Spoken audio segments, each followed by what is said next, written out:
might get underway. I'm just going to need a few councillors to establish a quorum here.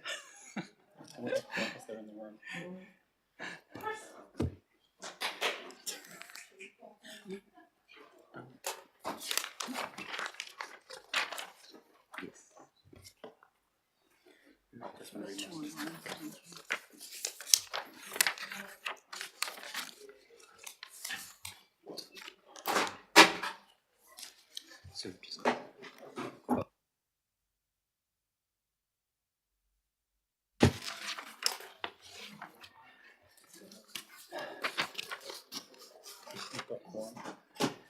all right, I'm told I have a quorum. We'll get the meeting underway, and I'm going to invite Ali to open us with karakia. Whakakatātoho ki te uro, whakakatātoho ki te tonga. Kia makina ki uta, kia me taratara ki tai, I hau ake ana te atikura. He tio, he huka, he hauhu, ti hei moriora. Thanks, Ali. I just note that for everyone present that the meeting is live streamed. We've got two of the councillors joining us via Teams, and at this stage, as far as I know, we have no apologies, correct? Are there any conflicts of interest that anyone needs to declare for today's meeting? If not, thank you. I'm advised at this stage that there haven't been any requests for public participation. We just turn to the minutes of the meeting of the 10th of October. I'm just looking to confirm those. Seconded, David. Thank you. Any discussion on those? If not, I'll put the motion. Those in favour say aye. Against? Carried. Thank you. Let's just very quickly deal with the action items. And Ellie, could you just quickly take us through those? And I will note that we've got quite a full agenda today, and I know we've got a sort of very firm sort of deadline to finish. So I will sort of keep us moving as best I can. So Ellie. Kia ora koutou katoa. The action list is in front of you. I'm not actually, in the interest of time, going to go through them individually. Quite a few of them are closed. If you disagree, please raise that with us. The one I will raise is the top of page 3, item 24.371, or from that report, on the MetLink information that was sent by email through Jacob. So we also now consider that one closed. As of the next meeting, it will be reported as that. So if that was, you need more information, or you want to comment on that, please let us know here too. So is there any comments from any of the members on any of the items there and their current status? Ross. Just on the subject of people standing on buses, like that was what that memo was around in between. NZTA has some weird risk assessment things going on, right? Like they told us that we can't drive buses with bike racks on them, on one hand, and on the other hand, they wrote a report that's kind of marginal on people standing on buses. Like, it just makes no sense to me, the way they're assessing risks comparatively. On one hand, they've shut down a whole, mode of people travelling via bike and bus, and on the other, they're kind of silent on a key issue. It's just madness. Noted. Any other questions or comments on the action list? I would note that we've got also the standing item that's around the sort of swimming around Orient Parade, which is dealt with actually in Grant's report when we get to that. So thank you. All right.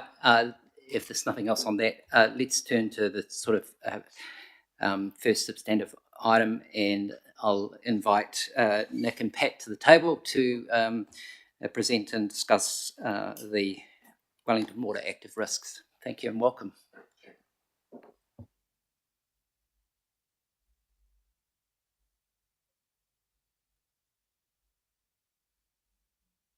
In your hands, over to you.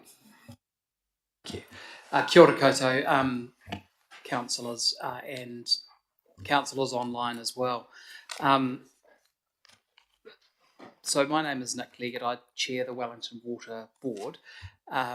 With me, I've got Pat Doherty, who is recently installed Chief Executive of Wellington Water, and also fellow directors, Leanne Southey and Bill Bayfield behind me.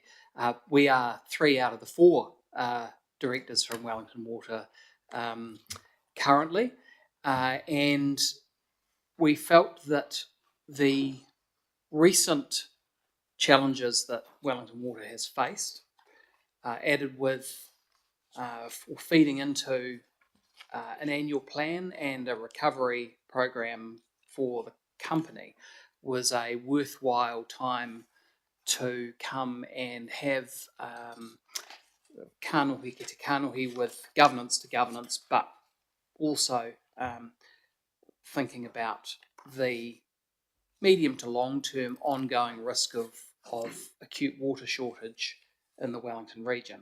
So there are a number of issues there, and I'd like to begin by acknowledging Greater Wellington for its support of Wellington Water to be able to fulfil its mandate and do its job in the face of pretty significant uncertainty in the water sector generally, which undermines all our positions, I think, over time, but also the underperformance of Wellington Water over recent years. We recognise, in coming to you today with the briefing relating to the annual plan, the financial pressures that you are under, not only now but into the foreseeable future. And we bring with us that recognition, but we also come with, I think, awareness that Wellington Water has sought to do the best job it possibly can with the resources it's had over its life. But the challenge of servicing 6 shareholders in an often tense environment has meant that we sometimes haven't given you the picture, perhaps, that we needed to. And so part of ditching the learned helplessness, as has been identified in a couple of reviews now, is actually just being free and frank and putting to you the position that Wellington Water finds itself in. The budgetary error that was uncovered earlier in the year as we were leading into the annual plan period or the long-term plan period, should I say, was around the allocation of accurate charging for the corporate overhead. And that still is with us. We have moved to understand the actual situation with the error, the correction of it, and the internal fix that's required with our processes. And that's really led us into a lot of the capability uplift that we are seeking from our shareholders and the resource assistance that we are seeking. Wellington Water, as I've said, hasn't communicated its position as accurately as it might have over the years. We are going to do that next year and for as long as we're in existence. And that is part of the change in culture that we need to demonstrate to you. We do have obviously additional requests that have been outlined today, and we recognise that it's difficult to hear those when times are tight, but we do believe that to be responsible stewards of your assets, we need to be upfront with what we believe is needed.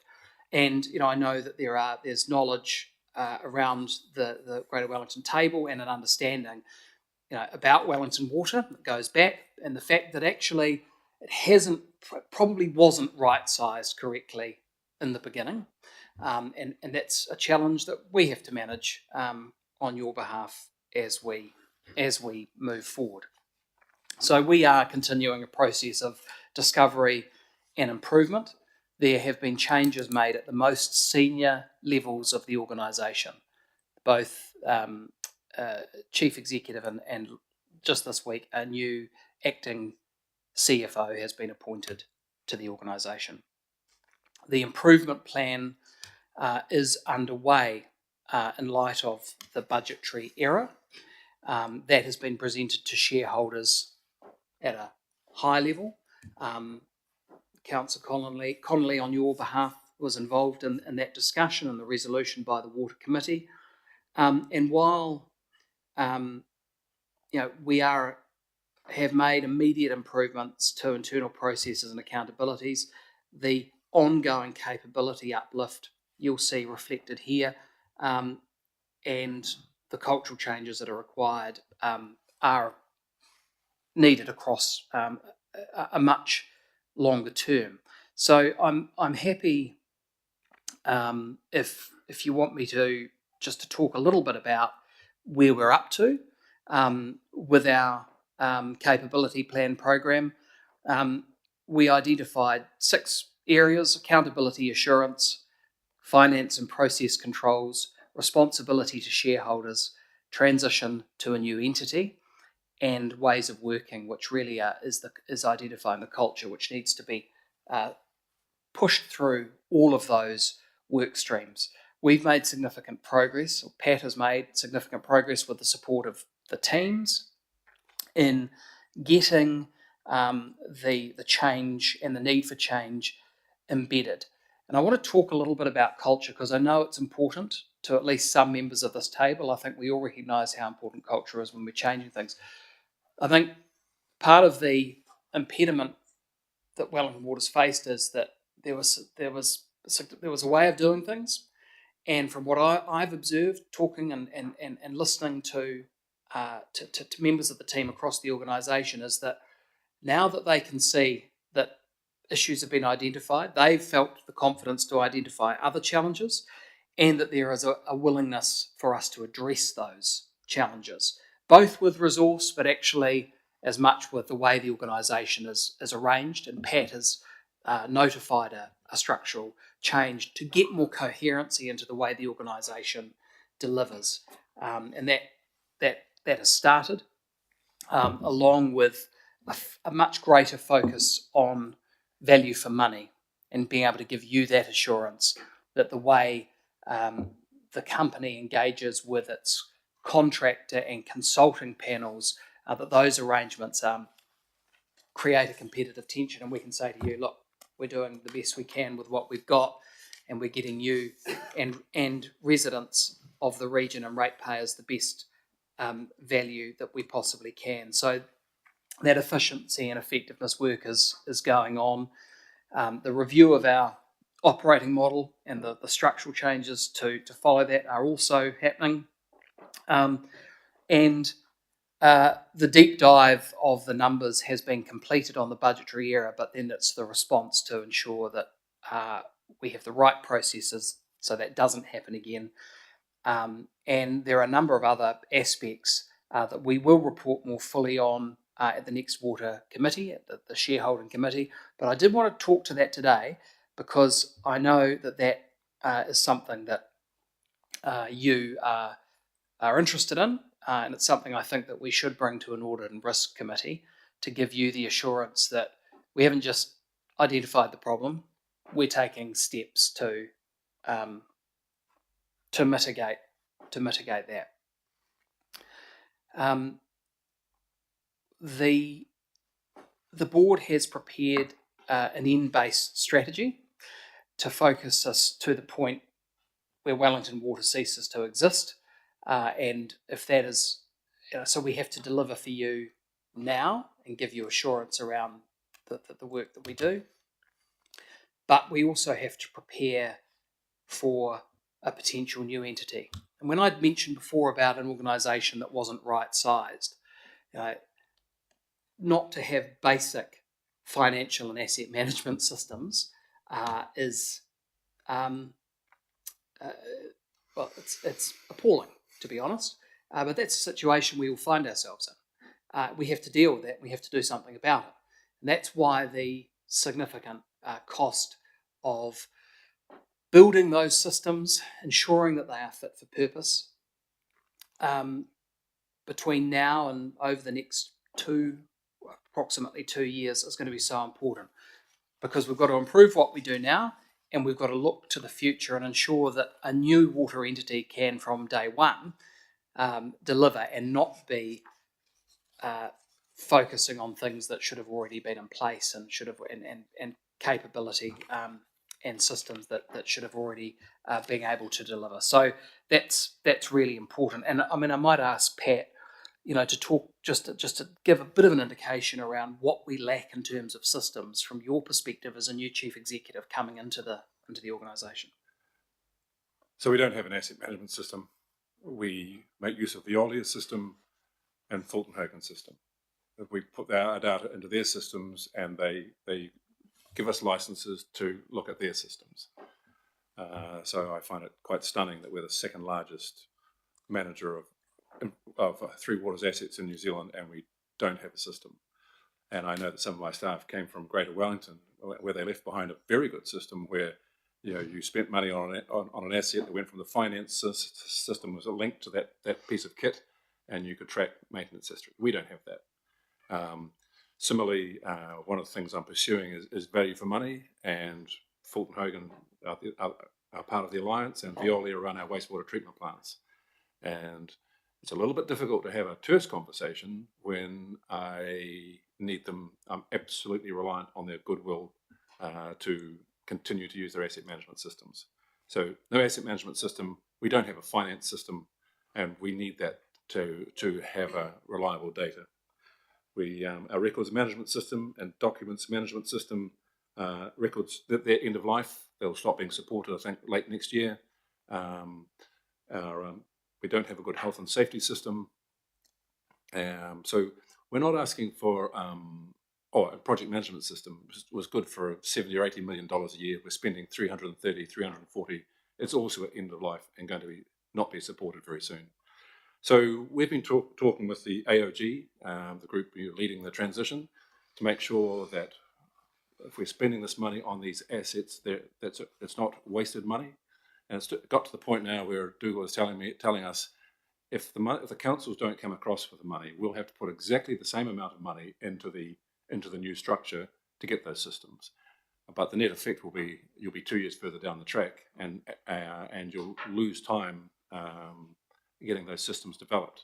What we're trying to do is get Wellington Water and its systems and processes in a place where it can be the basis of a new organisation. And look, I don't have any skin in that game. I'm not applying for a job in the new organisation. I've always wanted to be chief executive of a Three Waters organisation, but that was 10 or 15 years ago. Here I am living the dream. But so I'm here for 18 months to 2 years. Very clear on that. But I am passionate about Wellington region. I've lived and breathed Three Waters all my life. I started as a Three Waters engineer, then CE on the Kapiti Coast and CE on Nelson. So I know the stuff. Love Wellington, and it breaks my heart to see what's going on here, and it needs to be fixed. And I think that if I do a good job, I can save the transformation team millions of dollars and years in terms of getting a new organisation stood up and delivering stuff. And I'll come back to the urgency later on. But that's what we're looking for. The other thing we're also looking for is $1.3 million of additional operation funding. We've identified 28 roles where we're using consultants and contractors as in place of permanent staff. And we're starting to back those out now and get our own people in place. It'll take a while to recruit them, but there's also another 12 roles that we need to make sure that we are acting as a smart purchaser. We're too thin on the ground, and we're too reliant on, we have consultants managing other consultants for us. And that is far from an ideal way to be. So that's 1.3 million spread across the six councils.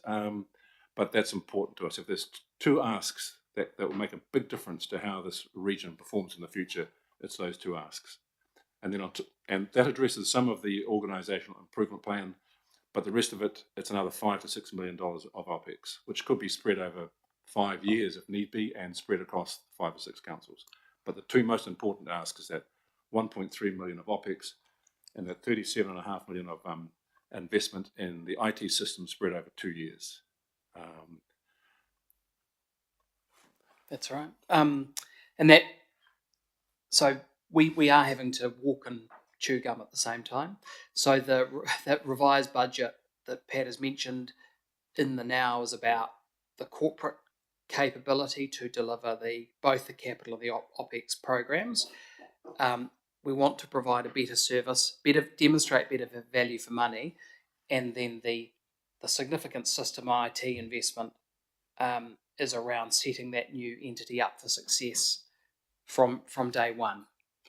And we think that we're confident.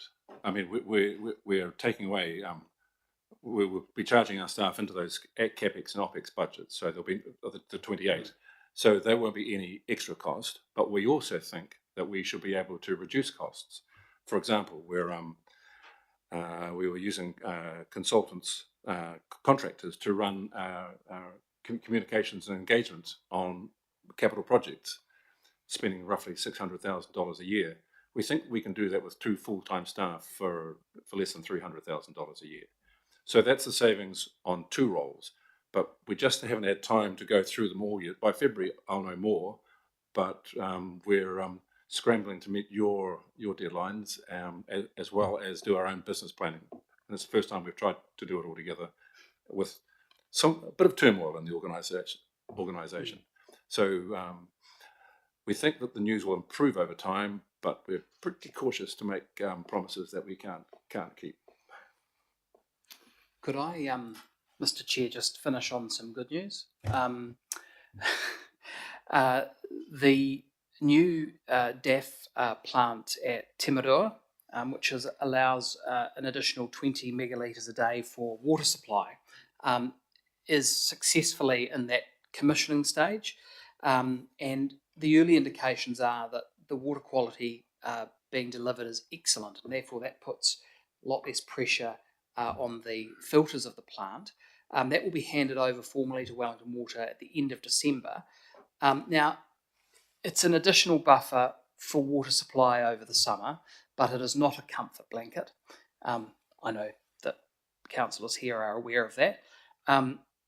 Our view is that only water metering, additional and associated renewal budgets, and additional storage lake at some point in the future will reduce the medium to long-term risks around Wellington not having enough water in the summer. But your TLA peers have funded significant amounts to reduce leaks.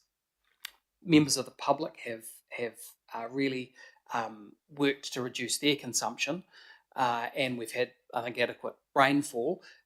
We're not out of the woods. We would never say we're out of the woods, but it is looking better this year than last year. But that is just, and the DAF plant gives us that ability to push more water out through the system faster. But we are not, this problem is not one that's going to go away. And I know that there is awareness in this organisation about that, but it is worth saying we take nothing for granted, and water conservation is very important. Wellington is still, you're still treating through your plants water that is taken out of the environment, and 40% of that water is not finding its way to customers and into people's taps. That's not acceptable, and it's not something we're comfortable with, and we are continuing to not only address the problem but think about those long-term and medium-term solutions to that challenge. So if I could I talked about the urgency of setting up a new structure, and I just want to explain why. So as I said, I've lived and breathed 3 waters in a variety of roles virtually my entire career. So we've got 6,100 kilometres of water and wastewater pipes. So I'm going to talk about the network because it's the easiest thing but everything is in this sort of condition. 6,100 kilometres of water and wastewater pipe. Last year we relayed 24 kilometres, which was the best ever, which meant we are aiming for an average replacement age of 250 years. This year, funding has reduced. We hope to relay 9 kilometres, which means we're aiming for an average replacement age of 670 years. So is it any wonder that our pipes leak, and we're spending more and more money fixing leaks, which still doesn't make, when you fix the leak, you've still got an old pipe on the ground with a patch. And it's not my imagination, because they gave me a new phone when I started with Wellington Water, and I get the alerts about significant water breaks. So these aren't just, there's water coming out of the footpath at a high speed. There is a crater, there is a geyser. This is a biggie. And in my first 49 days, there were 27 of those. That's not normal. When I was a water engineer, you could go a year or two and not get a broken pipe like that. But there's just this perception that because we've moved into this position slowly, that it's what water pipes do. They don't. And because the wastewater system doesn't show its problems so obviously, we suspect it's in worse condition. So there are serious challenges facing the region, and the only solution is, we're well aware the councils can't afford to fund these improvements, but so the only solution is Wellington Water Inc., whatever it's going to be called, I don't know, but a company that can borrow its own money, invoice the customers direct, and start ramping up expenditure. But even if the money tap got turned on today and we could do as much as we could, it'll take us 5 years, because we've now dropped down to 9 kilometres. At least 2 or 3 contractors have made staff redundant, that we're working on replacing water mains. So we think it'll probably take us 5 years to get up to break-even point, which is probably around about 80 kilometres a year. And then if we ramp up to get up to 100 kilometres a year, it'll take us 6 years to get back to where we are today. So that's a total of, even if the money tap got turned on today, it's 11 years before we have a day as good as today. But the money tap won't turn on for 2 more years, and that's more ground loss. It'll probably take us 3 years to get back. So that's another 5 years. So best will in the world, this is the best day for 16 years. And I passionately don't want to lose any more time before we start turning around and ramping things up and fixing them. So if I had one plea about setting up a new company, it's please hurry. And I know you are, but please understand where the AOG came up with this phrase, network fault runaway, which I'd never heard of, but I think we are on that slope. And 16 years before we get back to where we are today is grim, very grim, because it's not good today, I tell you. Thank you. Thank you, Nick, and thank you, Pat, for a very free and frank kind of presentation. I think it's important that with issues like this, there's kind of open and transparent engagement. So thank you for that. Can I open it up for questions or comments from councillors? David.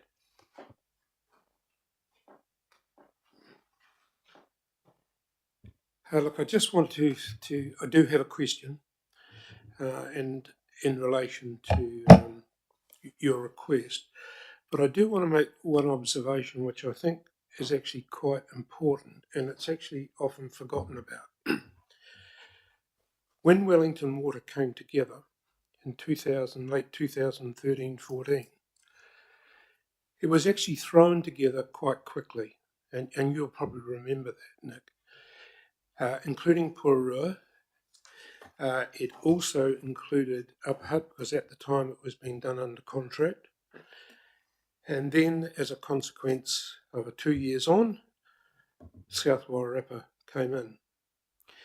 And the issues around the reasons why it came together very quickly, it really was done very quickly, was about capability and resources. And every local authority that came into that group and to form that company, which was all of the 6 or 7 or whatever it is now, was actually well aware of that issue. And I think it's something that you should be pointing out. This was never a view of a final result. It was always going to be something quite different, because I had discussions with yourself about it, as you remember. And it was something that we were looking to be a bigger and a stronger model. I actually think if we go down the track of this new system they're talking about putting in, and they're talking about Kapiti and Horowhenua going together, they're then talking about Wairarapa going together, I think the next step, if that happens, I think we're going to be in the same boat again. So that's how my vision. But I just want you to be aware of that, because I think that is important in what you guys are trying to do now. My question is, though, in relation to that additional money that you're requesting and to put these systems in, are they potentially going to be able to cope with a different model, and particularly something that's bigger? That's my question. Yes, that's why we're sharing. Our IT people are talking with the IT people on the transformation project to make sure that it's a no regrets investment, that whatever we buy is fit for purpose for at least the next 10 years. I mean, technology moves on so quickly these days. That's probably as long as you can hope. But we are determined that whatever we invest in those IT projects will serve the organisation for the first 10 years. Yeah. And if you think about what Pat outlined around the need for a new entity to borrow and really fast track renewals, the ability for an organisation to do that is based on those basic but vital systems. So if we can start the build now, and those systems are tested and operational on day one of the new entity, its ability to fulfil that need is so much greater. And I also just have to say, Councillor Bassett, I take your point about it was always an evolving sort of a vision for capacity in Wellington Water. The the challenges, and Pat mentioned it, I'll just mention it again, is that it's gone from delivering a $60 million a year capital program, 6 years ago, to $330 million. And unfortunately, a lot of the support and systems of an organisation, certainly not the IT systems, they just haven't grown to meet and support that new capacity that's been required. I think that was understood, but it was actually getting them basically, well, it was the two things. It was money, but it was also actually getting the capability to actually do it. Okay, no, that's fine. Thank you. Ros. Thank you very much for the presentation, and in a way, it's quite a relief for me. I feel like I genuinely stress quite a lot about Wellington's water situation, and I like sharing the stress between my colleagues a little bit so they can all know where I'm coming from. I do have to say that this presentation differed a little bit from what was on the tin. So I was expecting a presentation about our active risk register, and so I'm going to ask you some questions about the risks, because I wasn't anticipating a request for operational spend, and there's no information in the pack in relation to that. So I think we're going to need more money and a different process to resolve that part of the equation. And in any case, this is not the committee that would deal with those exactly. And I apologise for that, but we only managed to brief our board this morning, and we've got a board meeting next Tuesday where they'll formally sign off on it. But in terms of being transparent, we would have felt somewhat aggrieved if we had gone to every other council talking about it and not with you. So I'm sorry about the timing. So in terms of the active risks, clearly a lot of them relate to the fact that water demand is going to outstrip water supply, and some of them are sort of worded in addressing different aspects of that particular risk. One that's a little bit different is risk number 3, which is around the Waterloo treatment plant. And I guess I'm interested in the risks that you... So when I say Waterloo hadn't been on my radar, the things that have been on my radar particularly had been Timarua and getting the DAF project up and running. And by the way, I have to say that you guys have done a phenomenal job bringing that online as early as you have, and that's just great news and will be a blessing this summer. It doesn't fix the problem, but it buys us a little bit more time. So good work on that. But Waterloo wasn't necessarily on my radar. Timarua was on my radar as for the capacity reasons, and then the Pakratahi Lakes were the next thing. I was thinking that clearly we need a lot of work in that space, but Waterloo hadn't necessarily been on my radar as a massive risk.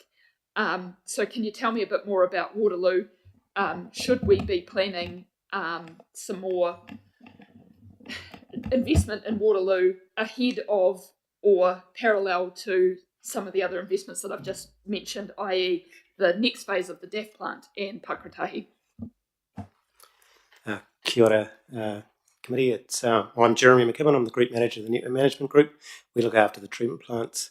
Ros, in answer to your question, we've done quite a bit of work at Waterloo addressing whether we could use ground remediation to address the liquefaction issues around that site. The investigations haven't given us a solution, unfortunately. So we're at the point now where we need to look at either living with the risk or a much larger project of finding a new location for the treatment plant. So that isn't a risk that we're planning on addressing in the short term. We're looking at about 10 years out, I think, for addressing that. But that is, I mean, I guess a prioritised risk. That's where it's landed. But there has been quite a bit of work done before, to get us to, I guess, the position where we understand, what mitigations are available to us. On Pakratahi, I know we've started initial work on planning and looking at the site and stuff, but what are the risks around that project in terms of, I mean, my understanding is we really need it to be operational by 2030. There's quite a few central government policies and the water entity that are going to kind of all play into this space. Are you confident that we can actually deliver on that?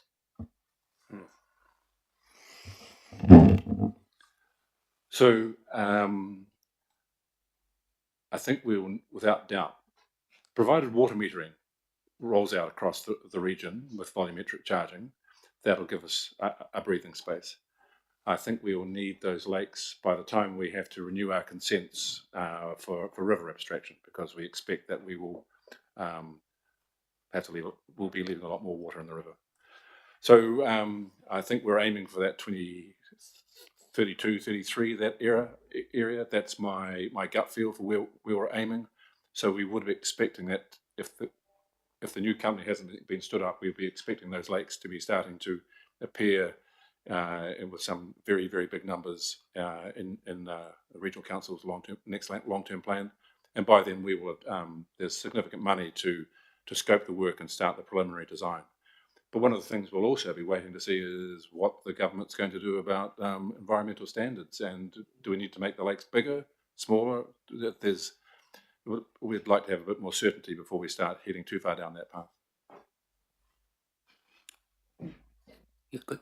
I'll just take a question from Hikatea, who's on line, and then I think we might try and wrap this part of the discussion. Kia ora, thank you. I really appreciate your honesty, and I have a much stronger sense of the urgency. Effectively, you're rebuilding a whole organisation in preparation for the next 2 years, so that's no mean feat. My one question is: are there iwi that have signalled an interest in being part of the infrastructure built?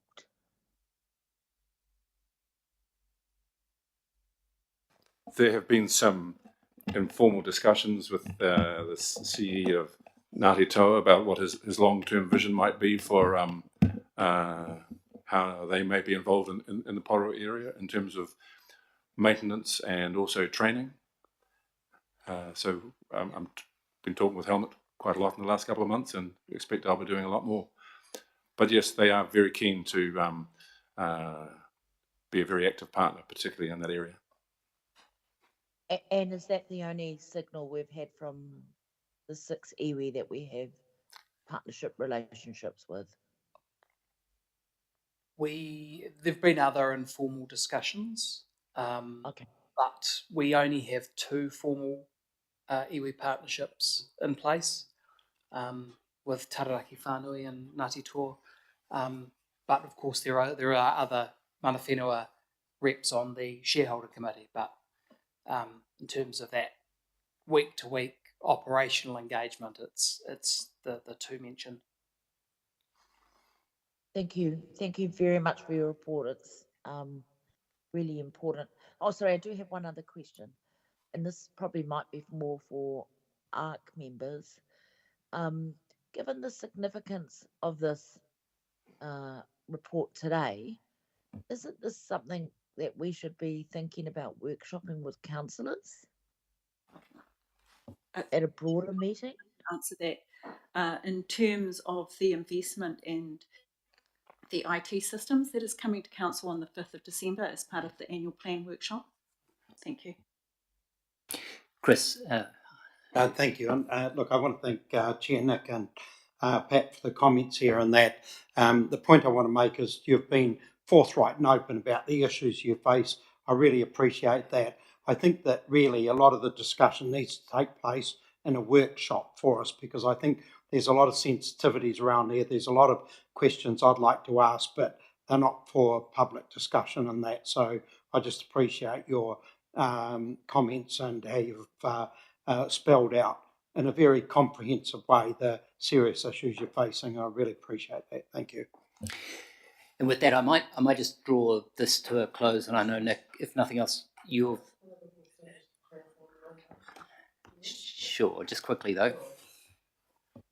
Is one of your challenges actually not knowing what the structure is going to end up looking like? Is it or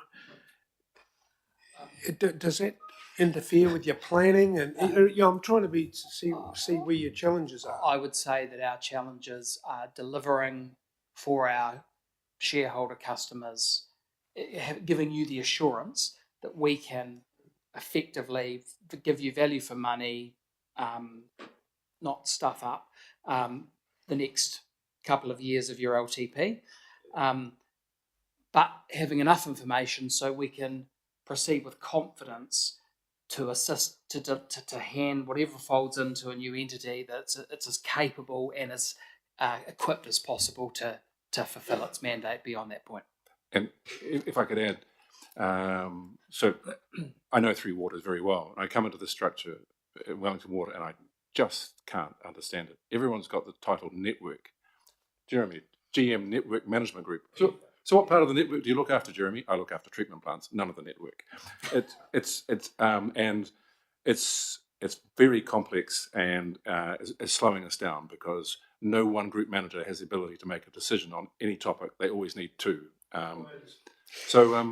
What I've gone for is a very conventional, an orthodox structure, I think is the word, one that a new CE could come in with, understand and live with for 2 or 3 years before they started making tweaks. Structure would not be the first cab off their rank. That would be ramping up delivery and debt, debt recovery, financing, all those sorts of things. But at least they could have a structure they could live with, whereas I couldn't live with this one, not for one day longer. Thanks, Pat.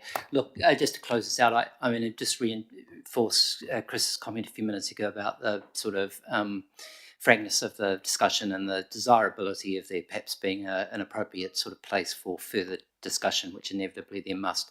I think the key thing for me around this is, aside from the sort of need for a fix and to kind of exercise your stewardship roles in a way that allows you to pass on something that's kind of workable to others, is also understand we are talking about something that has long-term effects and tails. Decisions we take today have a ripple effect that will go for generations, and so we need to be sort of mindful of how in the short run we're affecting what other future generations will experience. So thank you for your time. We'll look forward to further discussion.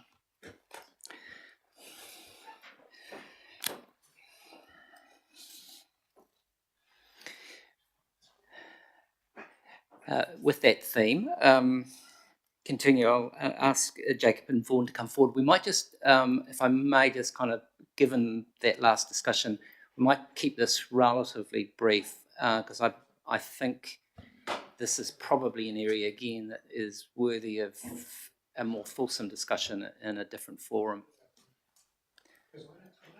Cool. Thank you very much to the FRAC committee, and just introducing Vaughan from PwC. His team undertook the work. I'd just like to highlight that before Vaughan walks us through the paper, that we'd just like to note the limited scope of the audit, that there was a focus on preparedness for summer, and then it was from the perspective of GW as the bulk water supplier, and also in terms of the terms of reference, we did go through the new process around sharing the terms of reference for feedback. So I'll just quickly hand over to Vaughan, who will briefly take you through the paper and the findings. Great, thank you, Jacob. So good afternoon, everyone. I'll take our report as read, so I'll touch on some of the key themes which I think are important to keep front of mind going forward. So as Jacob mentioned, our review was very much focused on actually understanding how GW and Wellington Water are approaching their preparedness for a potential water shortage over the 2024-25 summer. The way we actually sort of broke it down is looking at through a number of lenses. The first is around actually clarity around different accountabilities, roles and responsibilities. And the second area was around about how do the organisations go about actually identifying and understanding their risks, understanding the controls or safeguards in place, and getting comfort that those key controls continue to operate as well. So on one hand, you could actually say that we could actually issue a report that is very positive and very glowing, yet the actual risk profile that the Wellington region could be facing could be very high, but at least that's sort of informed and actually understood. Likewise, we could issue a report that says that, look, your approaches in place are not fit for purpose, and yet you've still got a very low sort of like risk profile. So our report was not focused on actually sort of trying to actually predict what that water shortage risk actually looks like, but how does GW and Wellington Water look to actually understand that, manage it, and determine what they need to do between now and summer. So I'll touch on a couple of key things from the actual reports itself. The first is... I'm really unhappy with this report as it is at the moment. And we need an opportunity to discuss this in a workshop. And I don't think spending more time discussing it in the open forum today is actually going to be really productive. So, we've heard from Wellington Water, and there are so many issues that need addressing. And they need to be in the room when we discuss what the risks and how we collectively identify a water shortage risk. And this isn't the forum because they've just left. So I would like to propose that we bring this back to a workshop, and we can all ask questions about how you've come to your conclusions, and how we can move forward to actually agree something that's useful for the region rather than something that has a theoretical value to it. Chris? Thank you. Look, I support Ros's comments here. I think that when we're looking at, it doesn't matter how closely we look at the work we do ourselves as a council, when the information that we're getting from Wellington Water is going to remain suspect because of their limited abilities in that to do anything on it, and that I think that we're really looking at the wrong objective. We're looking at what we can do ourselves here without addressing the issues with Wellington Water, and clearly they're not an overnight fix too. So I just think that from a risk point of view, we should be talking about it in a forum where we can have open discussion to try and come to a measured action list of action points, and that, rather than talking about it publicly when we don't understand all of the issues that we need to know. I appreciate your paper, Vaughan. I've got no issue with that, but it doesn't address the other side So of the equation. I'm seeing a nod with David. Yeah, no, online, some nods. Ellie, can we pick this up separately? Certainly we can. I would like to point out that this was requested by this committee, in particular this report, and the terms of reference were referenced back to you for your feedback, which we had none. So if it's not quite meeting your needs, we're sorry about that. We didn't get the feedback that you wanted anything different. And obviously our remit in our internal assurance program is from our side of the fence, not the Wellington Water side of the fence. We can definitely come back on a deep dive in the risk space for water in this committee. So that's obviously something we can do. So let's pick that up then. Vaughan, I apologise, you've been cut off, but what it highlights, I think, is the level of interest the committee has in the issues more generally, especially off the back of the last discussion we've had with Wellington Water. So I think what we're asking is that a workshop be organised as soon as is practicable for a broader discussion, including your work, but a broader discussion around the risks associated with bulk water in Through particular. you, Chair, also we won't let the outcomes of this report disappear. They will come back through Jacob's reporting on how we've enacted on them. It's absolutely not a reflection on your report, and I think that you will be really a valuable part of the workshop. So I'm not trying to move you along. I just think there's a better way that we can elucidate the findings that we need to. So can I just test with councillors, is this something you want to do in the immediate future, as in the next before Christmas is what I have in my head? Is that possible or no? I hear a no. It'll have to be the February meeting. So it'll have to be February. Yeah. Well, the question is it part of this meeting or do you want a separate? I mean, the significance of this issue is how is something scheduled that is separate to our next scheduled meeting. Well, one of the issues I have is I think there are other councillors that would have a significant interest in this, Ellie. Maybe not all of them, but some of them. And I just would prefer that at least we thought about opening it up so that we can get. I hadn't realised the significance of the previous presentation, to be honest with you. And I see the two things connected now. Yadna? So, Mr. Chairman, I think.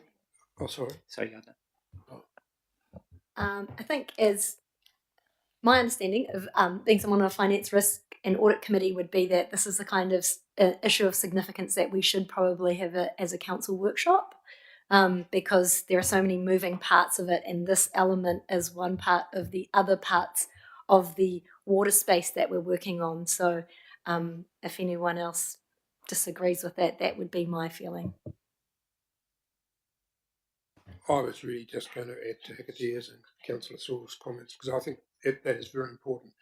This is a real learning curve for a lot of councillors, as well as those that know a little bit about it. So what I'm hearing is we need a workshop. B, it should be a workshop which is a sort of hold a council workshop ideally. Lucas, you've put two dates in front of me here: 30 January or 4 February. Are those possible dates for a workshop? Yeah, so there's no capacity this side of Christmas for a workshop, but the next workshops are next year, which are 30 January or 4 February, which are before the next committee meeting. So what I suggest, based on this discussion, is that we ask council officers to kind of work to either one of those dates for a full council workshop on bulk water issues, risk issues. I won't try and define it any further, but I think the point is we want to bring together what we've heard in the previous item, this material and other issues related to bulk water and Wellington Water. Perhaps could I ask if it's a full council workshop, whether I might be invited to join that? Absolutely. All right. On that basis, there'll be a discussion at a later time. Thank you, and sorry for taking your time for. I know that's quite all right, but I would like the council and the committee to actually note that there are recommendations and actions that we have shared in our report that need to be completed before Christmas and before summer. So rather than sort of thinking that there's some things that we can address in the early calendar year, there's some things in here that we'd like to see Wellington Water and Greater Wellington to actually do ahead of summer. Thank you for reminding us of that, because I think those recommendations, and I see the responses from management in there, that the expectation is that they would pick those up and deal with them. Thank you.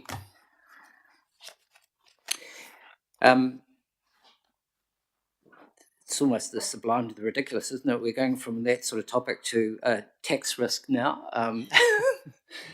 But important nonetheless, very important. So, Ken and Ashwin, I know you're coming forward to talk to this item. And I'm mindful that this has been on our radar before because of the references previously to IRD taking a greater interest in organisations having sort of clear tax policy. So I'll hand over to you. Good afternoon. So I guess just as you just said, this tax risk management policy and plan has been in the works for a while. We've been working quite closely with PwC on this policy, which they've reviewed several times. As you can see from this policy, there's quite a wide range of tax matters for the organisation to be compliant with, which can obviously increase potential risks, of which this policy looks to mitigate. Noting section 17 there, you'll also see that we have a strategy to continue to work with PwC to ensure exemplary tax governance. So here today we're looking for your endorsement for us to continue the process, which will go for internal approval. So we're open to your feedback, comments or questions here today. Thanks, Ken. Can I just open with a remark, which is actually, I think it's it's good to see this. I think it's really important the way in which the policy, or the draft policy, articulates, I suppose, a very clear philosophy of acting with integrity and honesty and transparency, particularly in terms of the relationship with IRD. I think as a public authority, it's essential that Greater Wellington operate with that philosophical underpinning. So aside from the sort of procedural and elements of it, I think the philosophy is important and good to see. But can I invite any questions or comments from Chris? Thank you, Kane. I really appreciate this. Through my time on council, I've come to have a lot of respect for the work done by our finance people here. And I see the range of things that we've gone through there, which is really looking at different areas of the taxation that we've got to be compliant with in that. My question was, in relation to Greater Wellington Rail and the structures there, have we looked at any of that in any way from a structural point of view, or how that works, or is that outside of these things? Because most of the things here in item 8 are issues that our executive are managing for Greater Wellington Rail, so I understand they're covered. But has there been any way to look at our tax structure and that Greater Wellington Rail works under? Can you comment on that, please? Through your chair, the way Greater Wellington and its CCOs, including Greater Wellington Rail, is structured, it's one tax group. And with Greater Wellington Rail, even though it's a separate legal entity, for operational purposes, everything is done through the council. So by default, when we do any risk reviews or any controls check in the council, Greater Wellington Rail is also covered in the same lens. Any other questions? If not, the motion for us is that we endorse the tax risk management policy and plan for approval and internal use at Greater Wellington Regional Council. Can I have someone moved by Chris, seconded from Ros? I'll put the motion if there's no further discussion. Those in favour? Aye. Against? Carried. Thank you. You can stay there. And we can move straight into item 9, which is the financial policies update, which I know everyone will have studied with great care. Okay, but before I say anything, I'm just going to hand these out so you can have a squiz.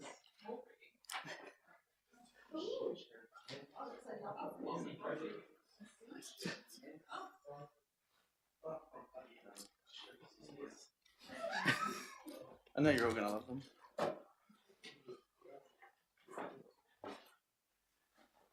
I was just checking that Ellie had read them. All right, now that you're distracted.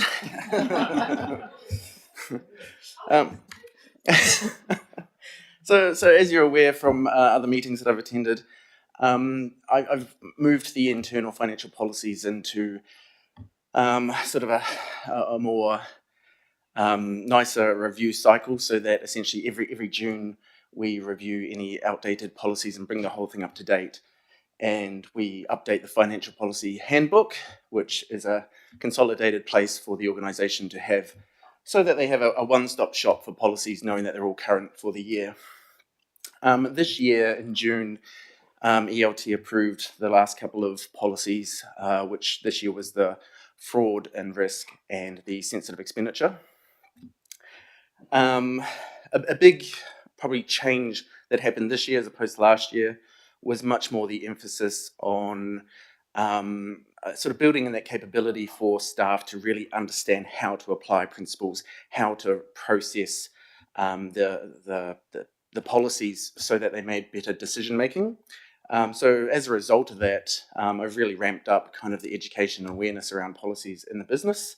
One of the examples is this flip chart. So the flip chart is essentially, it's not the policies themselves, it's more just the guidance around some of the key areas of everyday kind of issues that we face in the business. Just makes it a lot more accessible to staff. These can be found in different parts of the business where people might just have a spare minute where they can just pick up and read. We also have soft copies and things available online and through my SharePoint financial policies pages and things like that. I'm also looking into small clip videos, which will be on my SharePoint, because as I've gone out to the business, especially to, for example, out to the field staff, accessibility is so different from wherever you go, and some of them really love the idea that they can just click on a little video and have for 5 minutes have somebody talk about what they can and can't do certain parts of the business, which has really helped drive better decision making. But it's also driving better records of the decision making. So, you know, we're getting more information in certain requests or applications or approvals. And that's really where I'm trying to push the organisation. Yeah, I'll probably blabbered enough. Thank you. Up to you for comments or questions. Any comments or questions? Yeah. Yeah. Look, I think you're getting a very strong endorsement from the committee. I think. You want my resignation, do you? I got the hint.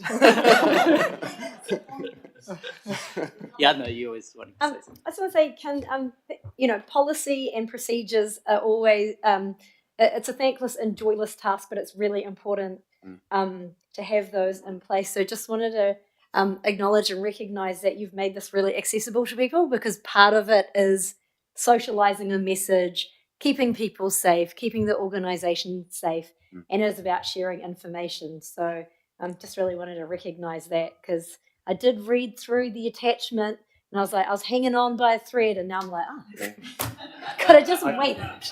I really did think about giving you the PDF version, but the PDF version didn't quite have the same impact as a flip chart you can look through. So that was my strategy. Maybe just 90-second videos, not 5-minute videos. But they're so interesting. Well, I think what you're getting from the committee is not an invitation to look elsewhere, but to keep at it.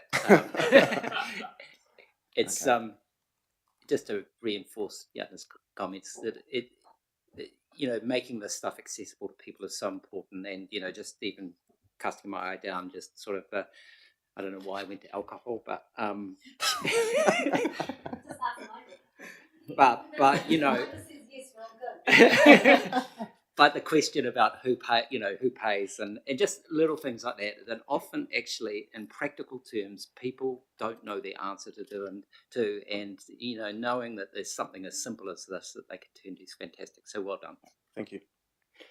All right, this was for information, so we don't have to make any decision on this, but thank you for your work on that. And I think I'll invite Daryl to come forward to deal with the quarterly finance update.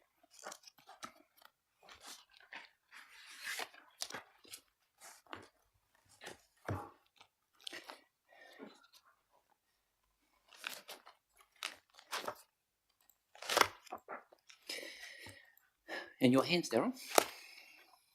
Thank you, Mark. So introducing the first quarter financial update.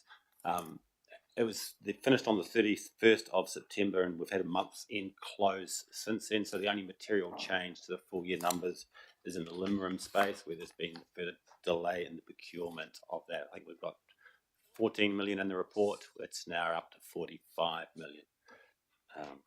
So yeah, open to questions on the report. Thank you.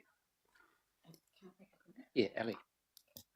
Just a reminder to councillors, normally this comes to FRAC before it goes to council, but the way things have transpired this time round, this is actually the same numbers you saw in council at the last meeting, just so that you're aware. So I'm the only one who should be asking questions, right? Bugger.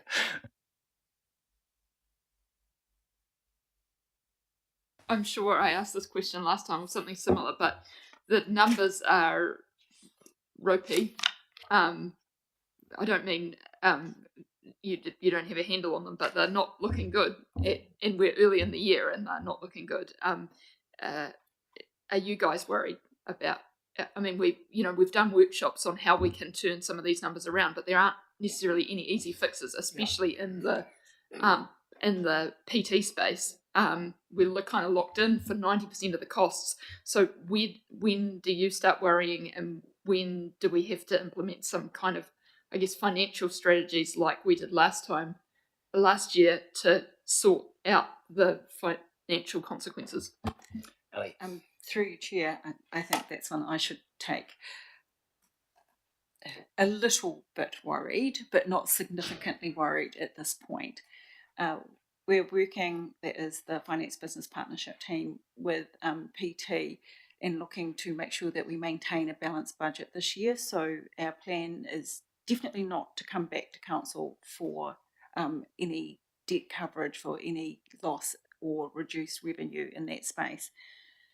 A lot of the reduced revenue that you can see in the profit and loss statement is a result of the reduced subsidy for both LINRIM but also for the NLTP program. So it's would have been spent on capital, and that has already been organised for the cloth to be cut to fit.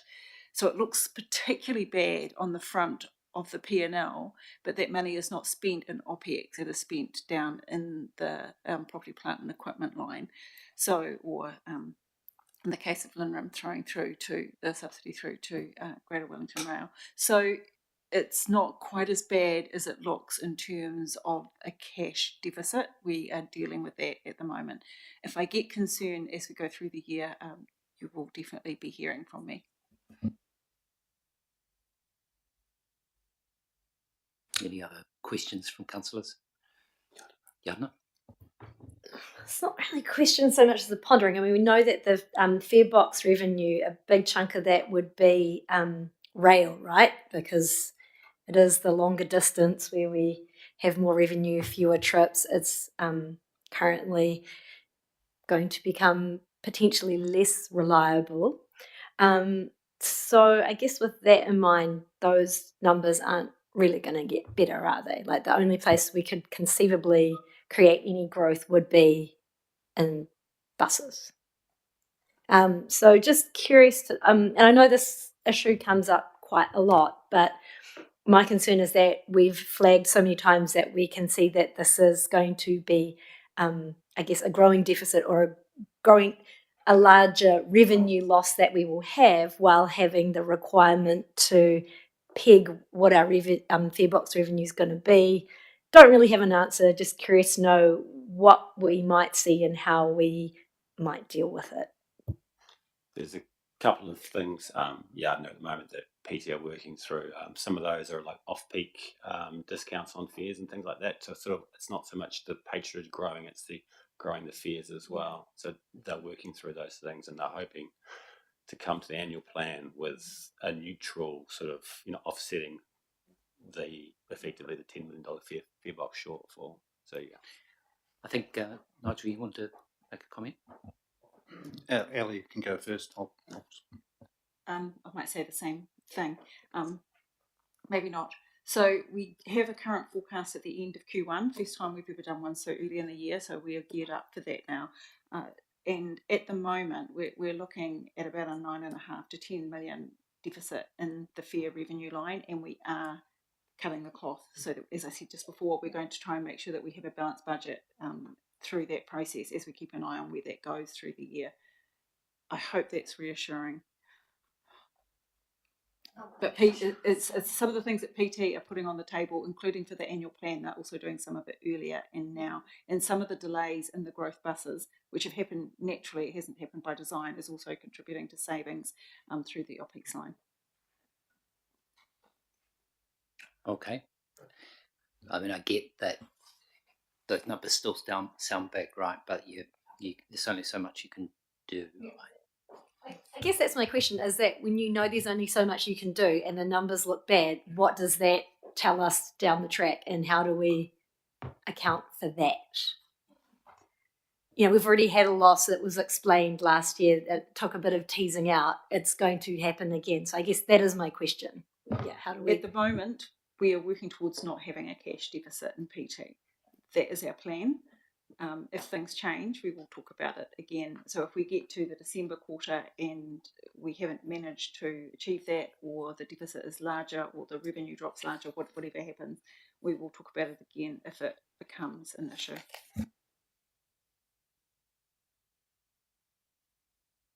Any other questions? If not, David, you're musing. And I'm comfortable, particularly with the response that Ellie's made. When will we get our next report? That'll be the end of January, will we? 5th of December just will be leave it too long, council.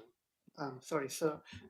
Sorry, in terms of our next forecast, that will be towards the end of Jan in February. Yeah. Because I think there's no council meeting in Jan. So February will be our next quarterly update for the next forecast. That's when we'll have a better position of where we are at compared to now. And it'll go to council before it comes here, I guess, won't it? From a timing perspective, I think that's how it might end up, because FRAC will be towards the end of February, but we'll just see. It might be closer to each other. Okay. But that, I mean, the reforecast at that point will be a moment to kind of have a good sort of discussion around kind of what's been done to get to those new numbers. Okay. All right. I think that's probably enough. Yeah. So we've got the recommendation that we accept the financial report for the first quarter ended 30 September 2024, including attachment 1. Someone move? David, seconded. Chris, I'll put the motion. Those in favour say aye. Aye. Against? Carried. Thanks, Kim. Thanks, Ashwin. Sorry?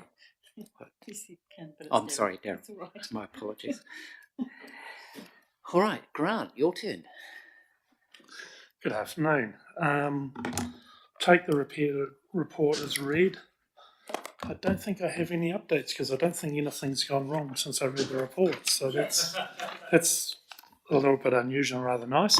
Out of the actions arising, there has been for some time a action about looking at restricting anchoring of boats in Oriental Bay that came out of our last bylaw hearing.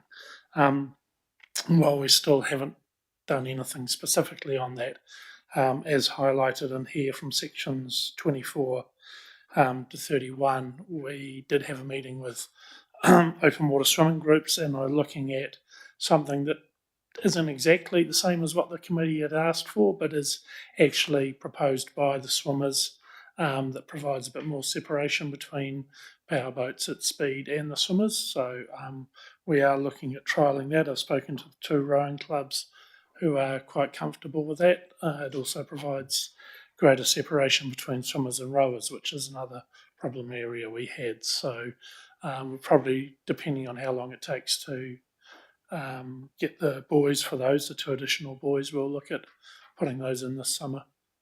And after that, any questions? Thanks, Grant. Ross, that issue I think was originally one, am I right in recalling that you were concerned about the Orient Bay? The swimmers. We'd had a workshop about it, and I think Yardner was a proponent of doing something about the issue as well. So can I your I thoughts. just had a request as a landlubber and not an ocean swimmer. Would it be possible, Grant, to have like an illustration or a picture of where these swimming lanes are, so that we can understand where the boys are and what the plan is? And I think part of being able to answer constituent answers is request as well would be to just go, hey, this is the response that the harbour master has come up with, and this is how we envisage the spacing and safety to work. And Kim could probably do a little video for you. Sorry. And how to be financially responsible as well. Certainly we can. We actually have signage down at Freiburg that marks some of the distances and information there, and this would be something that we would share with the harbour users. So yeah, absolutely. In short, we put a large swimming buoy, bit short of Point Jerningham, that is 1 kilometre from Freiburg Beach. So it gave them a known distance and a marker that kept them slightly inshore. And what we're looking at is putting 2 markers, one at 500 metres, one at 750 metres, in line with that. So the current 5 knot buoys, that some of them swim around in line out towards Point Jerningham, this line would be closer to shore. But yes, we can definitely do a graphic. Hikatia? Sorry, David. I just wanted to thank you for that awesome oil spill training that a number of us went to the other week. It was fantastic. I wish all councillors could have got there, frankly. Thank you. I don't think it was in your report, but I just wanted to comment to you. I think there was an Environment Committee this morning, but appreciate the interest in the councillor attendance. Thank you. David? I was just interested to know whether the numbers of swimmers actually in the Oriental Bay and Freiburg, are they increasing? Or yes. They seem to be at the rate of yes, significantly. Yeah. This meeting was organised by the swimmers that we were invited to attend to. It was on they actually changed the day because the day we were due to have it, the weather was rubbish. And we had close to 40 swimmers from some from groups, some from individuals that came along as a bit of a safety workshop, and they've come back to us with a couple of initiatives out of that. Well, when you get to middle age, you either have to get into barbecues or sci-fi, or start training for a triathlon, which necessitates swimming in the sea. So that's why the interest, I think. It's just compulsory. I've seen it. It's just amazing. So we're coming up to summer, particularly Christmas. Now, I don't actually know. I was going to say, presumably that means there's a lot more ferries going to be making the journey, or making more frequent journeys, but actually I have no idea whether that's true. But have we got kind of a bit of a strategy in place for summer, given that the ferries, I'm assuming again, are likely to be more loaded with passengers as opposed to freight, about what happens if things go untoward with the ferries that we know aren't in their youth? That's a very nice way of putting it. So much the same number of sailings, but you're correct. It's in mid-December, there's a changeover from emphasis on freight to emphasis on passenger for sort of 6 or 8 weeks. There has been small bits of ongoing work. In the report it mentioned Centreport got additional tow lines for their tugs, which proved very useful with the Connemara. One of the ferry companies has also had new tow lines made. Last I heard of, they were sitting in customs, so hopefully they will be on board the ships with a bit of a dry run to further improve it. Both ferry companies are doing a lot of maintenance work, which is their ongoing work program, but there's very strong commercial incentives for them not to break down over the summer period as well. So they're working on their maintenance period. We're talking to Centreport. We are in a bit of a holding pattern in terms of a larger, longer term solution, because the government is working on something, and at the moment that something is still unknown. So there's a strong awareness of it. There are some steps being taken, and that's about all we can do at the moment.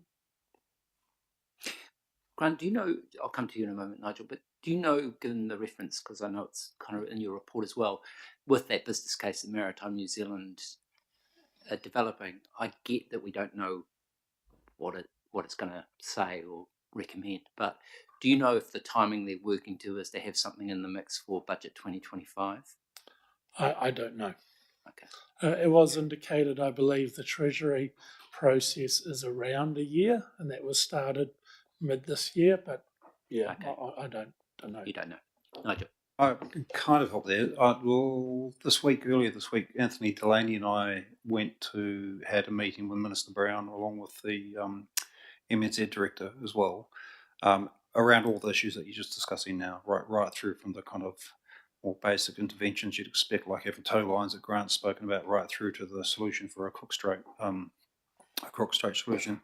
It was actually initiated from a letter that Anthony and I penned to the Minister effectively on behalf of the Centreport, saying it's actually not sustainable for the port to keep sending out their tugs. A, they're not fit for purpose. They're certainly not designed to be the salvage vessel or the vessel to sort of maintain a ship in the harbour. And furthermore, the risk to the Centreport should something happen to those tugs doing something they're not meant to be doing is actually not good at all for the commercial prospects of the port. So all those things were covered off. But generally speaking, fair to say that the Minister was clearly well aware of the issues that have been raised numerous times, and he didn't give a time frame either, nor did he give a solution, but he did say there's definitely work in the mix. It is well understood, and there's hopefully going to be some form of announcement. He didn't put a time frame on, but if I'm reading between the lines, potentially this side of Christmas in some form of announcement. It won't be the solution, but at least maybe a direction of a potential way forward. So that was my reading from it, and Anthony's reading from it in terms of timing. But so it's not forgotten, far from it, but it's pretty torturous. Any other questions for Grant? If not, thank you, Grant, again for your report. It always sparks kind of interesting questions. Oh, sorry, Ross. Yes. Given we're getting back into summer again, we used to have the issue of the bridge jumpers in Porirua. Where are we? And you implemented some mitigations last year or the year before. Where are we with that? And is there anything we need to do coming up to summer this year? Sorry. I was still jumping yesterday. Yes, so for a number of years we'd had usually contract staff there to try and separate the two, and then about 2 summers ago, one of our direct contractors, basically someone took a swing at them down there. The risk of violence, level of threat increased, and so we pulled out. Basically, we were trying to mitigate a maybe, and we were dealing with a probable assault if we kept staff there. Prior to that, one of the things we did was put some markers on the beach area as a bit of a delineation between where the trailers go and where the swimmers go. And interestingly enough, a lot of the youth, because it's mainly youth swimming, actually caught on to these pretty quick. And I've been down there when some kids were telling to the others, "Oh, you're on the wrong side of the poles." So we are maintaining those. Every summer we lose 1 or 2, either the bracket breaks or something like that, and we replace them. We haven't been receiving complaints about there, which I am pleasantly surprised at. There is a lot of boats launching through the Mana Cruising Club, which is a private boat ramp they pay membership for, and there is an increasing number that are launching straight into the channel from the Ngāti Toa domain. Coast Guard assisted tow a car out that got bogged down on the beach there last weekend. So while we keep a bit of a loose eye on it, it is mostly self-managing now. But we haven't heard of incidents. That the ones that were there seldom got reported, but we'd hear about them. We haven't heard of them. It is still congested, but it seems to be okay. And as Chris noted, the bridge jumping will continue. Nothing what we were trying to do is going to stop it, because that's not going to happen. All right. Thanks, Grant.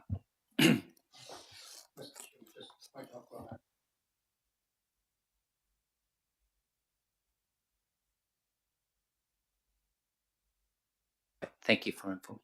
Julie.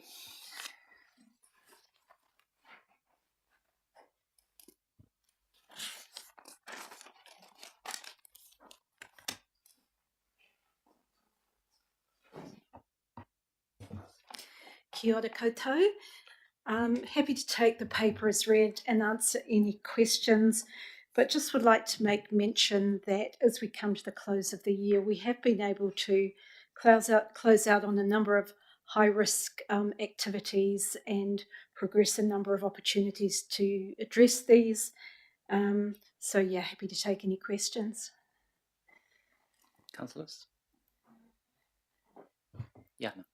I just had a question on the scorecard around well-being, and that 56% of requests for EAP were due to workplace stress. I was wondering if, from your perspective, are you able to drill down into which parts of the organisation that is, and does that help you determine what responses may be needed or what some of the drivers are around that?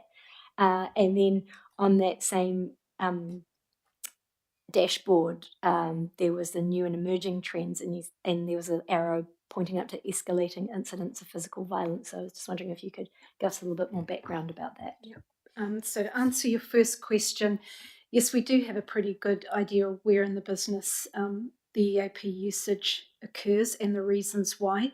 Predominantly at the moment, we are seeing it from the environment group due to ongoing restructuring and a little bit of remerging of teams.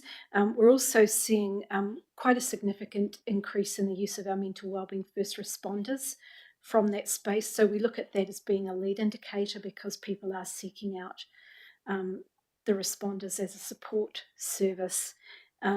We are working with the environment group to address this on a number of levels, starting with the senior leaders on how they can support their people from a mental wellbeing perspective, but also with the people involved. So that is a work in progress.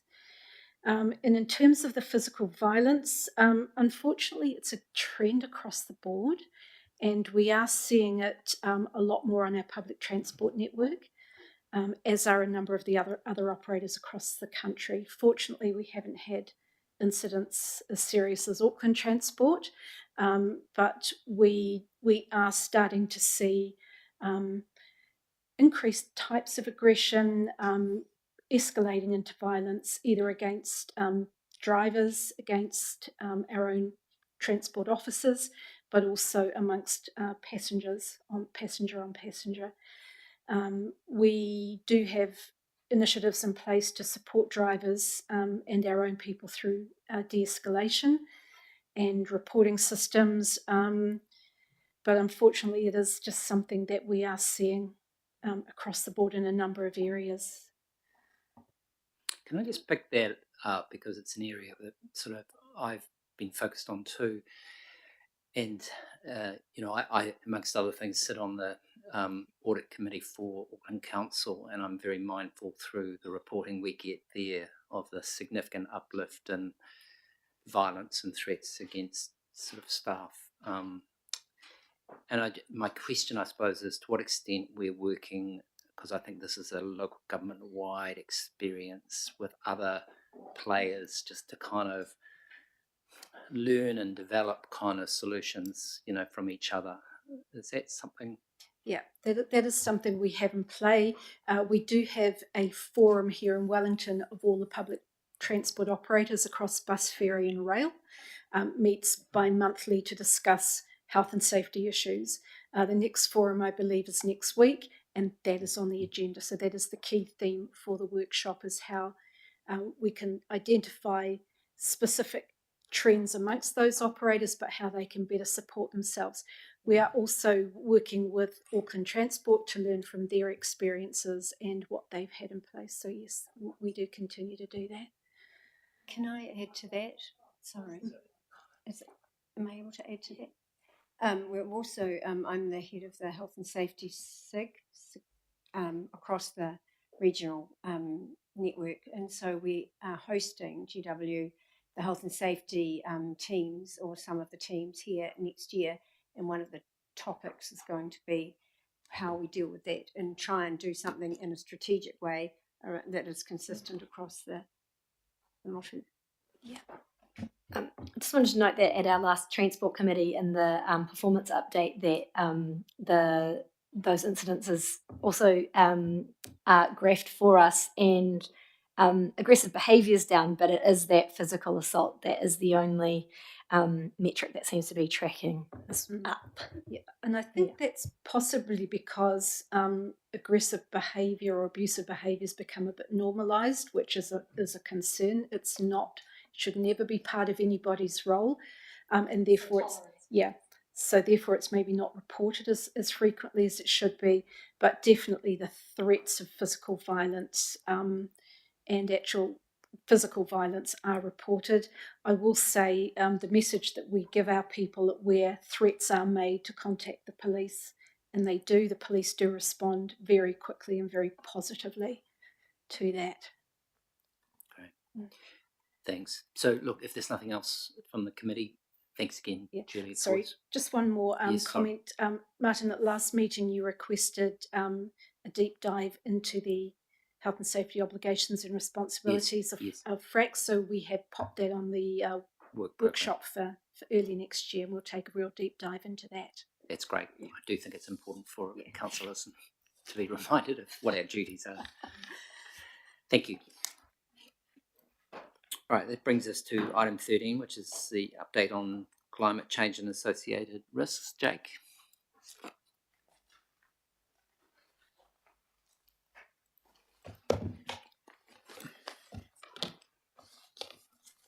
Kia ora, councillors. This paper is an update on climate change risk, essentially a literal update of a paper and presentation that was given to this committee 1 year ago. 2024 climate change risk. It's not a pretty picture. So I guess the main, there's a couple of specific items regarding Greater Wellington, which I'll address, but speaking about what's happened with climate change in the last 12 months, 2024 is on track to be the hottest year ever. 2024 is on track to have the highest emissions from fossil fuels ever, up 0.8% from last year. Zeke Hausfather, climate scientist at Berkeley Earth, said that the 1.5 degree target enshrined in the Paris Agreement is deader than a doornail. We've waited too long to act. I think that sums it up. However, he also went on to say, as any scientist will say, that every 0.1 degree counts, every tonne of emissions prevented from being emitted counts. So the fact that we'll surpass that target shortly, or already have by some measures, is not the end of the story. Nothing, well, it's a continuous scale. 1.5 degrees was particularly critical to small island states and coral reefs, but there are plenty more things in the world to save. In terms of extreme weather, we've had the hurricanes in the United States, Helene and Milton, each probably costing more than $50 billion in losses. 95% uninsured in the case of Helene. We've had $3.7 billion of losses at the floods in southern Brazil, a gigantic flood in the Rio Grande. Central European floods, Austria, that area, 2 billion. Africa, massive floods. Typhoon Yagi in Philippines and Vietnam, 13 billion. It goes on and on. But the most recent and vivid would be the flash flooding in Valencia, which I'm sure you would have seen some of the shocking images on the news, which is very instructive to a climate risk committee of all the things that could go wrong and all the things that you can prevent through good governance preparedness. So the estimate of losses from that is, I've counted 13 billion euros so far, but those are just initial estimates. But what happened there with lack of the text alerts going out, there was actually a 12-hour window when people could have been warned with instructions on how to deal with flash floods that came as the flash flooding was actually rising up and washing cars and people away. So, and that caused a great deal of anger among the citizens, and justifiable, we might say. So I think it really speaks to the issue of maintaining public confidence through competence on the part of central and local government. There are really instructive things going on there, the dynamics between central and local government, misinformation. Also really stunning to see people volunteering to clean up and turning up en masse to sort out the situation as well. So there's really a lot to learn from that incident. Speaking specifically to updates relevant to Greater Wellington, the work on the climate risk assessment is nearing its conclusion. Some of the preliminary findings are in the paper. Happy to speak to those, but essentially there are a lot of things at risk, and what we've gone through and done is prioritise them based on the level of impact. And so risk to bulk water supply and risk to the public transport sector have come out very high, and that's because of the extent of the areas. Other things we can move out of the way. We can't easily move a train line out of the way, especially when it runs for 100 kilometres. So there's just so many points where it can be affected. It means that it's come up as one of the highest risks. Similarly for water supply, again, extensive areas affected there. In terms of reputational risk, members of this committee are probably aware of what's gone through the Climate Committee in terms of reconsideration of our climate change targets and the decision that was made there. We're doing work on that at the moment to bring proposals back to update our targets, to introduce a new target for total gross emissions, and also what looks likely to move back our net emissions targets from the current carbon neutral 2030 and climate positive 2035. And with that comes perhaps some potential for reputational risk. You might have heard recently about Air New Zealand and them dropping their 2030 target. And so there was quite a lot of discussion in the media around that, both positive and negative. One saying, well, that's a cop-out, and the other, but also people saying, well, also it's realistic and they're not greenwashing and doing things to try and fake achievement of that target, so that's a good thing. So yeah, it might trigger some interesting discussion. I'm happy to take questions. Chris. Jake, one issue that's come up which indirectly relates to this in Patanui Residents Association, someone on Paikokariki Hill whose property was designated as a flood area and this was high land with low land all around it and that, and the officers here were helpful in suggesting to the person what he should do to try and change it, but I think it also involved Pororua Council. But the problem was the couple were trying to sell their property, and it was a real serious impairment to the sale of the property, because when everyone looked at it, lawyers and that for proposed buyers are saying, hey, it's a flood zone. To look at it, it clearly wasn't. You know, it was high land with low land all around it, and so from a reputational point of view, that's a problem not just for councils but for ourselves as well. I think they're waiting for an update on it, but just so people understand that it may be a global issue, but it does come back and affect people locally every day at the moment in some way or another. Thank you, that's interesting. Other questions? Just a brief comment from me.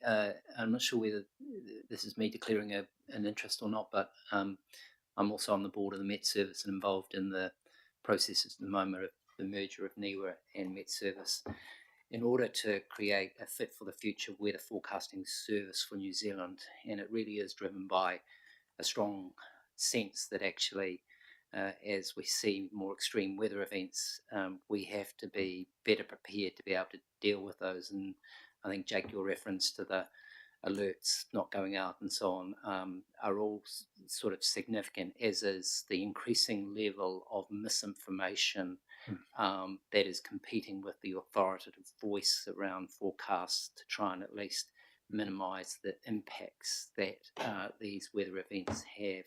So I think about this and look at this issue actually as a whole of system issue, which this council has a critical role in, particularly when we are thinking about the flood impacts of extreme weather events. And so I just make the point that, well, it doesn't address what is actually the core reason why we're experiencing this. One of the critical things we have to do is actually, as a whole system, make sure we are better prepared to deal with and minimise the impacts that these extreme weather events kind of are producing. And we can see globally how that is playing out, especially with misinformation and so on. So it is something that I'm very aware of just because of other hats I'm wearing at the moment as well. Nigel?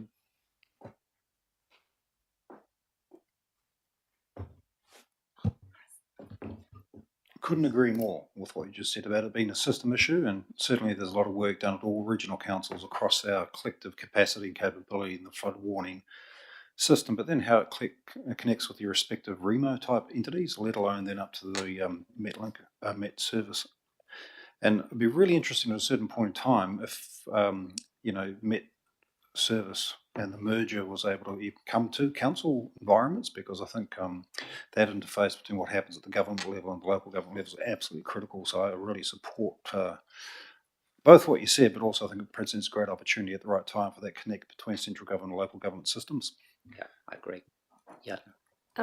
Sort of on the back of that, I suppose Greater Wellington, by having the function of emergency management, but also the regional policy statement, it puts us in the position where we come in at a different perspective of looking at quite holistically from how do we prevent greater emergency management to we will be held responsible for places and spaces where people are that are probably not appropriate to be occupying and living. So I guess I wonder, do we feel like we're adequately managing and communicating that risk where we have parts of our region and TAs who continue, obviously want to pursue housing and growth, and possibly what will be in the close future not the best place to be housing their people, yet we will be responsible for ensuring their safety if and when those extreme weather events happen? It's a good question. Well, that's a $64 billion question. I'm not sure if I have an answer. Sorry. That essentially, yes, there seems to be something set up between essentially pro-development for whatever reason at the TA level versus what we're recommending. Because it's even playing out, isn't it? Where someone was even at Hawke's Bay now, or in Napier right now, isn't it? Yeah. So that's a great question, an enormous question, and debated over decades. Look, I think for this council in particular, there's a few challenges coming our way, or opportunities. One is our regional policy statement, and in our regional policy statement, there's quite a specific new provision about making sure that there's no construction of dwellings in hazard-prone areas, and it's quite a strong policy that you put in the RPS. The first point of opportunity / tension will be if and when we get appealed by the city and district councils on that particular policy. Now, that may or may not happen, but it's probably more likely to happen than not. And the example you raised in Napier is an excellent example that's played out across the country multiple times, where everyone vehemently agrees that they should not build in flood prone areas of the country, for instance. But when push comes to shove, and that paradigm between growth, development, and the need for housing interfaces with, well, that's land that is going to go under water under certain scenarios. So we've got a strong policy in place. So that will be test point one. But the other thing I think just to be generally bear in mind, and certainly Jake talks about this a lot in the global context, but in our national context, that discussion between housing and protection is going to become even more stark with the current government when they start to go through their RMA plan phase 3 changes, and that will realign the RMA into kind of a environmental act and a built act essentially, and how that tension's played out is going to be really, really important, and it's not clear at the moment, but I think you might see it's liberalised more than it currently is. So, there's some real opportunities, if not responsibilities, for regional councils, I think, right at the moment in exactly the space you've talked about. Thanks, Nigel. Yeah, all the tensions and challenges of kind of balancing a range of policy interests. But look, I'm going to move us along, if that's all right, because as much as this is a kind of very significant issue, this, I think, a little further we can take it at the moment. But thank you, Jake, for the update. Appreciate that. Thank you. Jacob, your turn.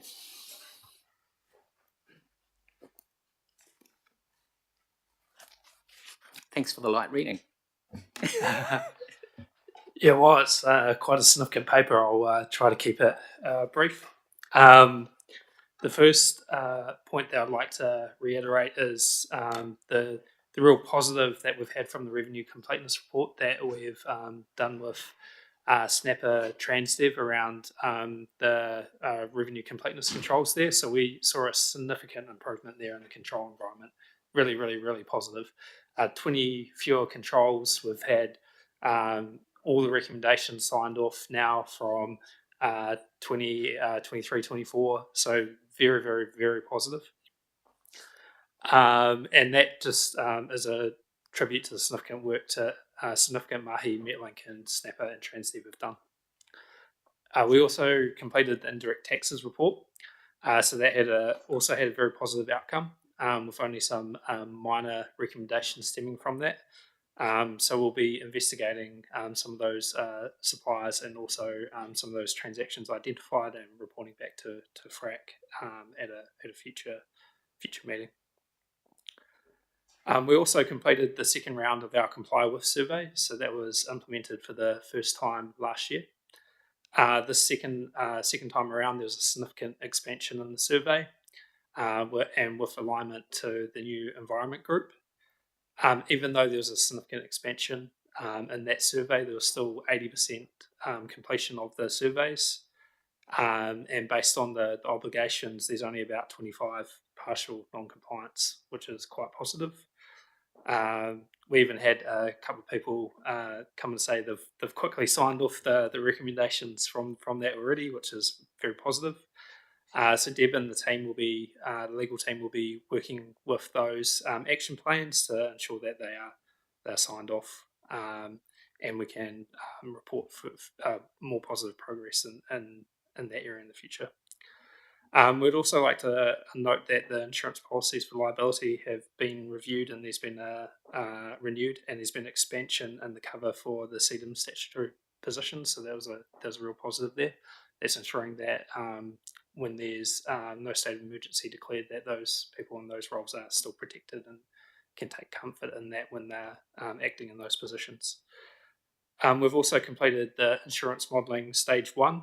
There was a very positive outcome. From that, we saw that we actually we're actually over-insured in that space, and we've now been able to reduce the loss limit down to the appropriate level based on the model. We'll have stage 2 completed early next year. That will give us a more complete picture across our insurance, potential insurance liability, particularly in those spaces where we have significant self-insurance like flood protection.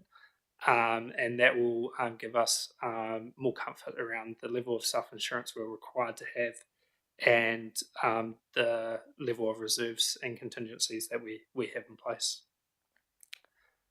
I'd also like to just highlight that we have completed the action around deep dives. So that's provided as part of Attachment 4, which outlines the deep dives that we're looking to undertake across risk areas. And we'd just like to highlight that at the end of this session, we're looking to have a workshop around the clear accountabilities for technology, which is one of the areas that we're looking to deep dive into as part of that mahi. And finally, in terms of the risk appetite statements, we continue to prepare these. We're looking to workshop several of them in February and also May in the lead up to having the complete set in August. The two there that have been attached is loss and failure of damage to assets, so that's outlining risk appetite around asset criticality. And then also the other one is around our people, which sort of focuses around legislative responsibility and also being a good employer. I'm happy to take any questions. Thanks, Jacob. Notwithstanding my flippant comment when you started, fantastic work, and I'm mindful of the complexity of quite a number of the things that you've just gone over, not least the insurance renewal and all the work you've clearly had to go through with Aon to do that, and the comply with implementation, some fantastic kind of developments for council in terms of improving kind of how we think about sort of compliance and assurance. So congratulations and thank you. Questions from other councillors? Yeah, I mean, a lot of this stuff is just about kind of so foundational, making sure we're in good shape. So yeah, well done. Thank you.